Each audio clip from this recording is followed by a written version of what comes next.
एक गांव में ऐसी अफवाह फैली हुई थी कि कहीं दूर एक ऐसा गांव है जहां कोई भी ईमानदार नहीं है। हर कोई बेईमानी करता है और एक दूसरे से झूठ बोलता है। एक दिन गांव की चौपाल में कुछ लोग इसी बात पर चर्चा कर रहे थे और दूर से सोहन और मोहन यह सब सुन रहे थे। तभी गांव के एक बुजुर्ग ने भारी आवाज में कहा कि वह गांव बहुत खतरनाक है। वहां जाना मतलब खुद को नुकसान पहुंचाना, क्योंकि जो भी वहां जाता है वह कभी वापस नहीं आता और वहीं बस जाता है। यह सुनकर सोहन और मोहन चौंक गए।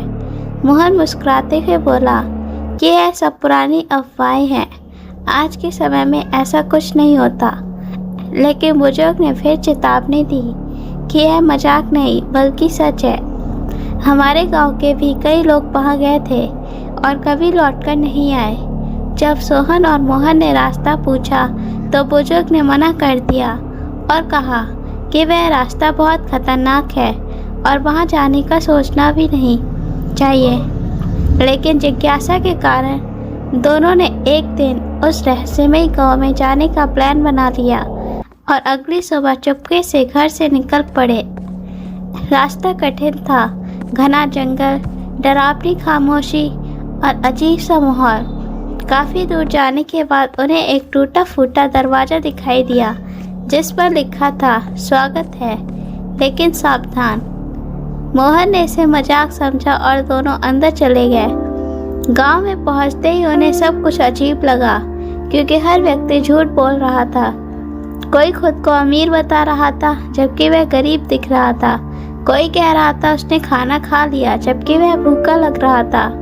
तभी एक आदमी उनके पास आया और बोला, हम कभी झूठ नहीं बोलते, और उसकी आंखों में साफ झूठ झलक रहा था। और धीरे धीरे दोनों को एहसास हुआ कि इस गांव में रहकर लोग खुद भी सच और झूठ का फर्क भूल जाते हैं, और कुछ ही देर में वे खुद भी अजीब बातें करने लगे। मोहन ने कहा, मुझे यहाँ अच्छा लग रहा है, हमें यहीं रहना चाहिए, जबकि वह अंदर से डरा हुआ था।